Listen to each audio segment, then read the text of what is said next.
இறங்கு அப்படின்னு என்ன? கருணை காட்டு. இறங்கு அப்படின்னு என்ன? கருணை காட்டு. இடையின ரா வந்துச்சு அப்படின்னா இறங்கு. இறங்கு அப்படின்னு என்ன? கருணை காட்டு. அதாவது இரக்கம் கொள்வது அப்படின்னு சொல்லுவாங்கள்ல, அதுதான் இறங்கு அப்படின்னா கருணை காட்டுதல்.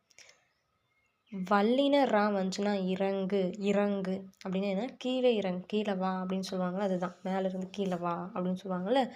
இறங்கு, இறங்கி வா அப்படின்னு சொல்லுவாங்க. இறங்கு அப்படின்னா என்ன? கீழே வா. இறந்தான் இடையினரா. இறந்தான் அப்படின்னா என்ன? யாசித்தான். யாசித்தான் அப்படின்னா என்ன? பிச்சை எடுக்கிறது. இறந்தான் அப்படின்னா என்ன? யாசித்தான். யாசித்தான். இறந்தான், யாசித்தான்.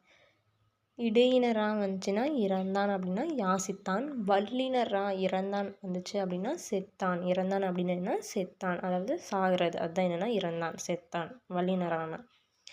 இறை அப்படின்னா என்ன? வல்லின இடையினரா. இடையினரை. இறை. இடையினரை வந்துச்சுன்னா என்ன? இறை அப்படின்னா தீனி. அதாவது பறவைகள் இறை தேடி சென்றதுன்னு கூட சொல்லுவாங்க. அப்போ இறை அப்படின்னா தீனி. அடுத்தது வந்து இறைந்து பேசு அப்படிங்கிற பொருள் இருக்குது. இறை அப்படின்னா என்ன? இறைந்து பேசு அல்லது தீனி.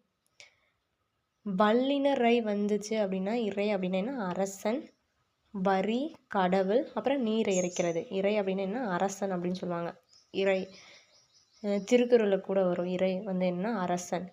அப்புறம் இறை அப்படின்னா வரி. இறை அப்படின்னா என்ன? வரிங்கிற பொருள் இருக்குது. இறை அப்படின்னா இறைவன். இறை அப்படின்னா இறைவன், அதாவது கடவுள்.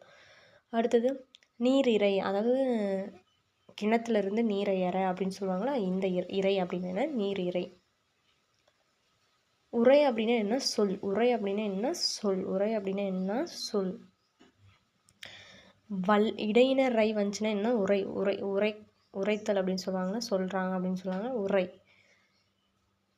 வல்லினரை வந்துச்சு அப்படின்னா உரை, தலையணை உரை. இடையினரை அப்படின்னா சொல்.